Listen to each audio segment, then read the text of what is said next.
Welcome back to our amazing episode with Dwain Schallenberger. We are so excited to have had you on this podcast, and we literally just don't want to let you leave.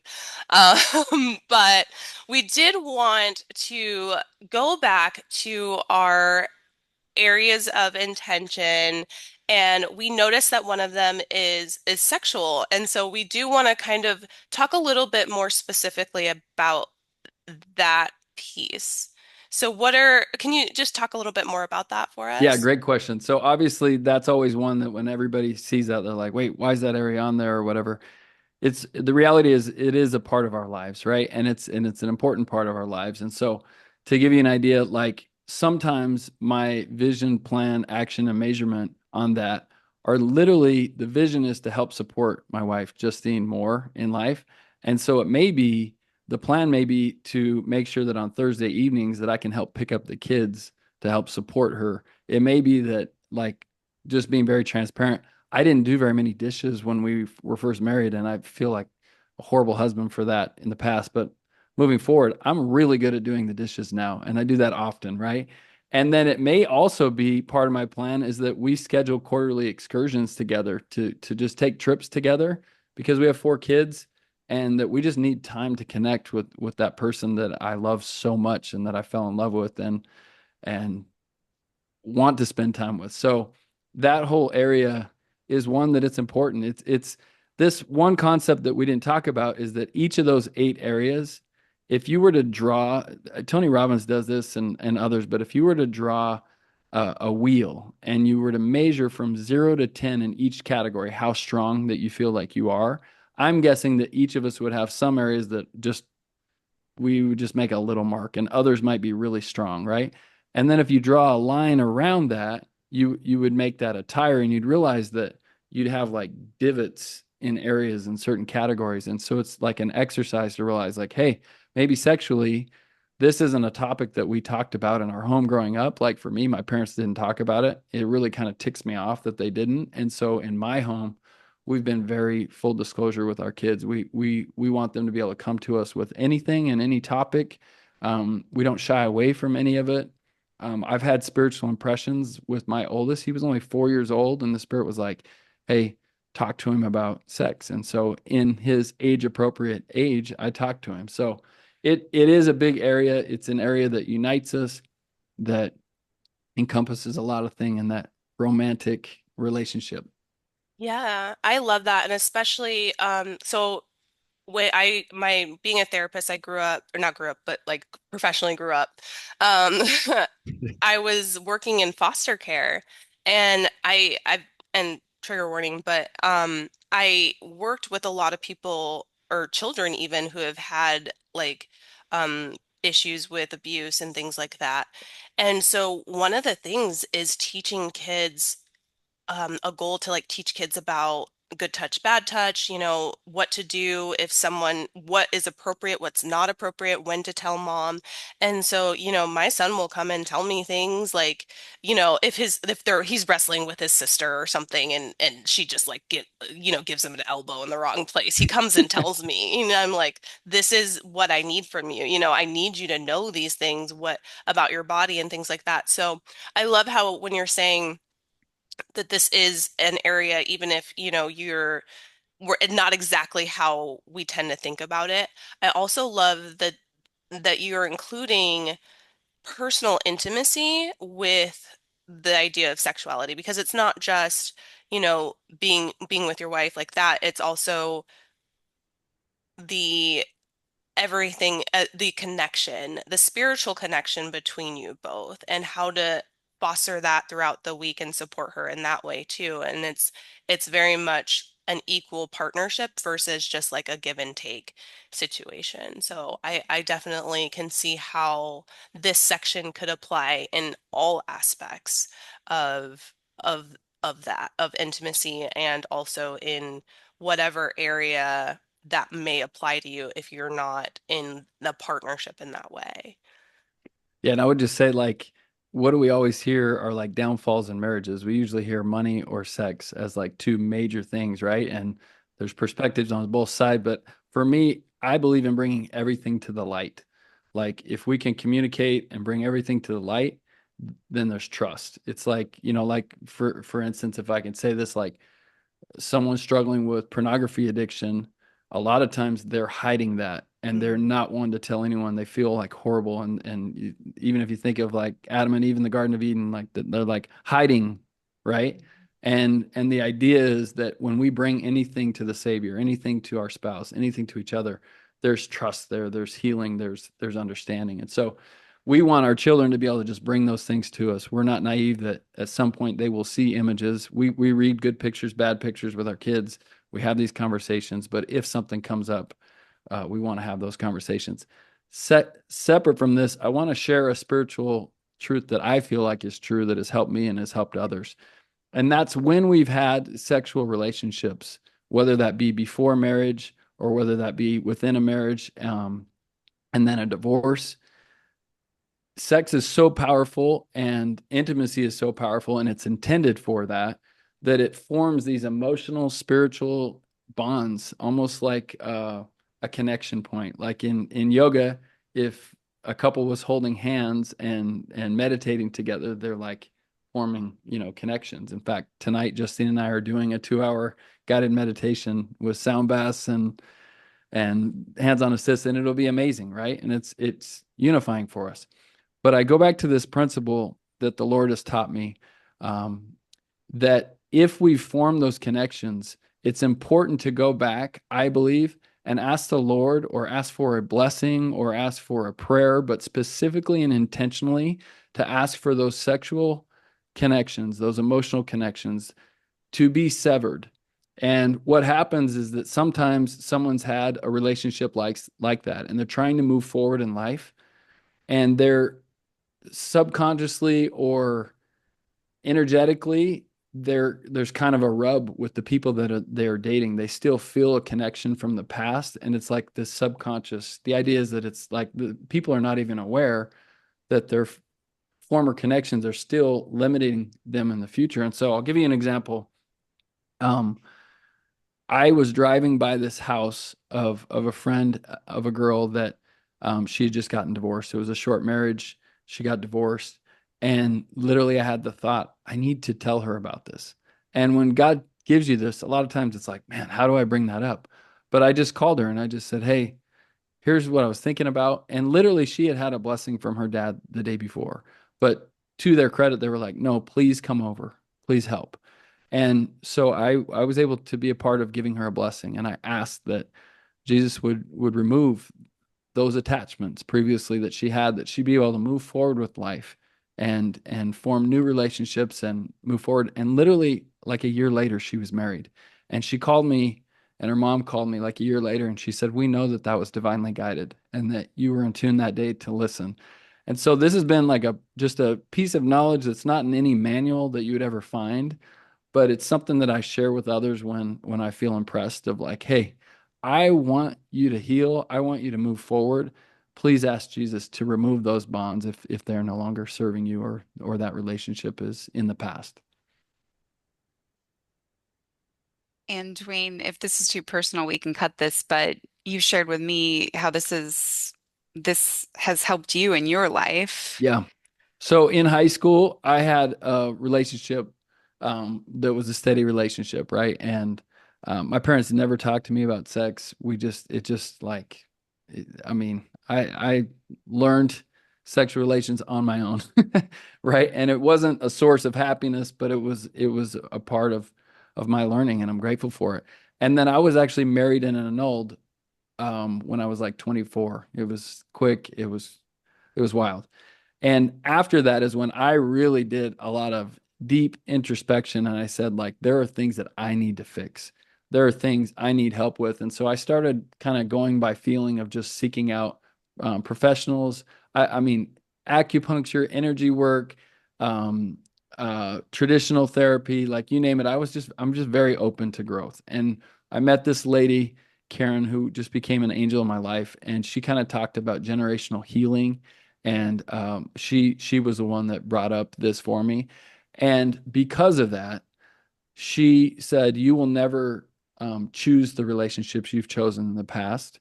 We're going to remove, through Jesus Christ, we're going to remove any former sexual ties at all, in any form, to help you move forward. And it was within a year that then I met my wife. And you know this, I'm very passionate that I believe angels guide us. It's something that every day I ask for angels to guide me. And I believe that actually my children in heaven were kind of prodding me to get where I needed to be the person that I needed to be ready for Justine.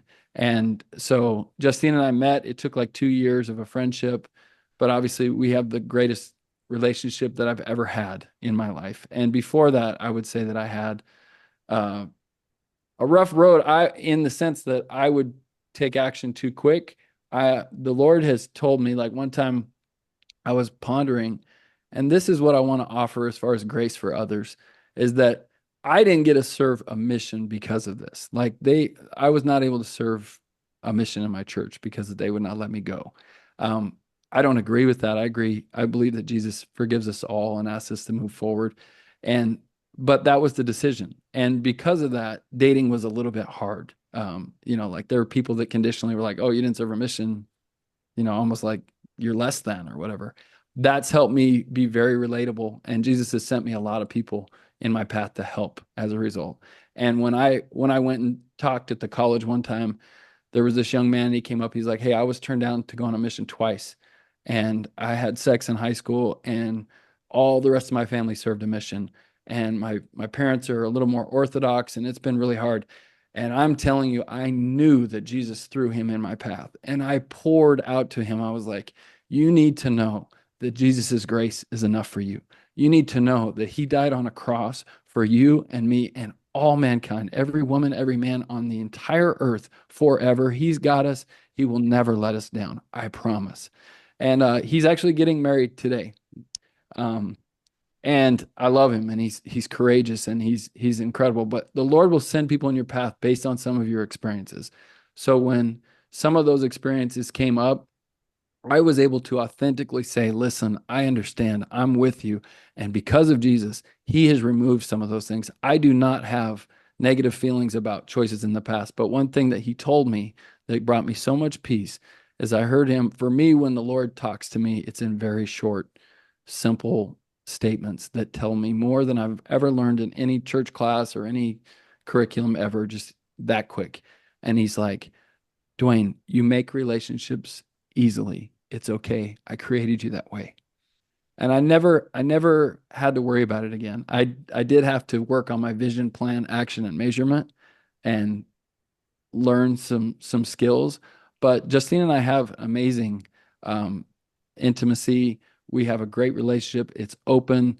We communicate, we help each other, we work together. I asked her recently a really hard question. I was like, if you had to do it over again, like if you had the choice to marry me again or to go a different path, what would you choose? It was like a hard question to ask. And she's like, Dwain, we work together, we counsel together, we help the kids.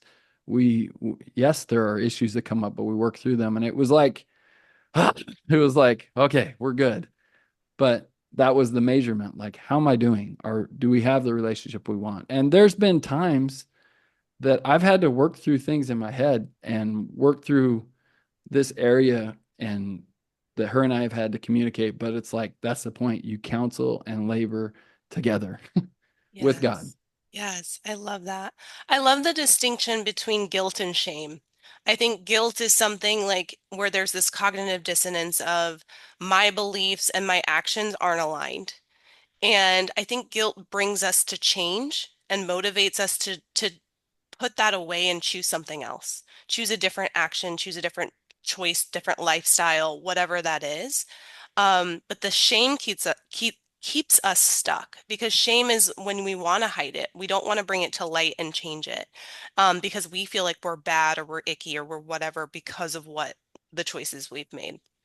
And so I love the distinction of I know that what I've been doing isn't serving me. If you're listening and you have something, sexually in your life that isn't serving you right now, and you have that cognitive dissonance and you want to change the behavior, then there are ways that you can change this behavior. We would call it repentance in a Christian aspect, and sometimes that has, some issues with some trauma associated with that word.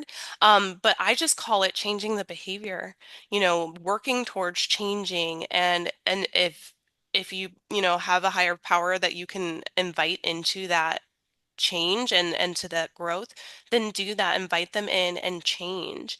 But the shame is what we want to get rid of, because there is understanding and grace. There's so much grace in that. So I love that distinction. I think you very clearly laid that out. I just wanted to put some terms in there, for, people that might be of other backgrounds. But I definitely think that as we, you know, are attuned to that guilt, that we just need to use your steps that we talked about this whole time to make changes, and to change that, and also to, but the shame's not productive. So yeah, I love that.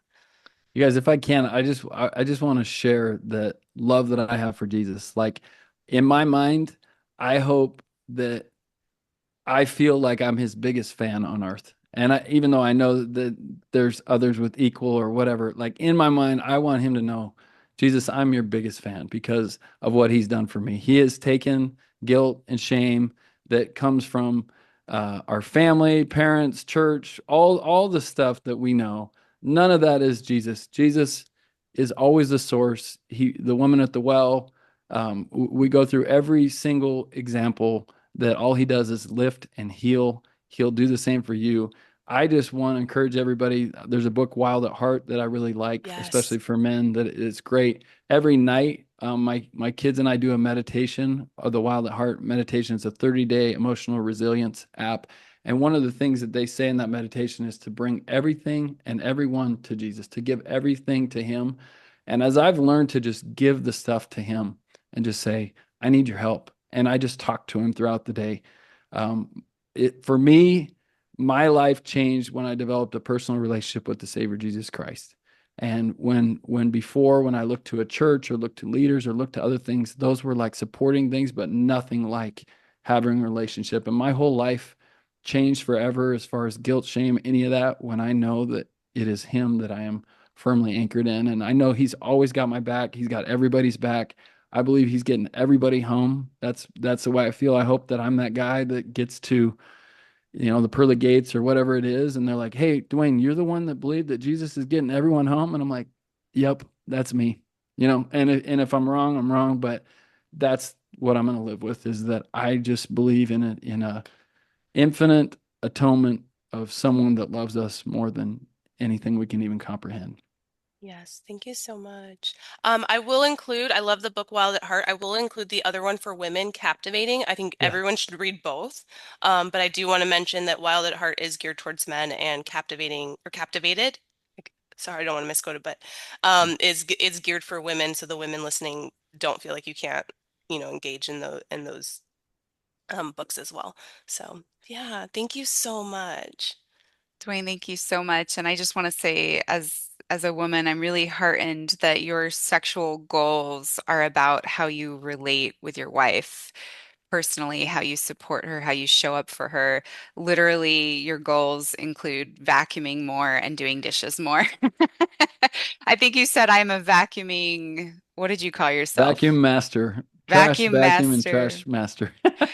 And so it's just really you're setting a great example for us to think about sexuality in relationship with the most important human in our life and as a spiritual practice, as part of our holistic spiritual well-being.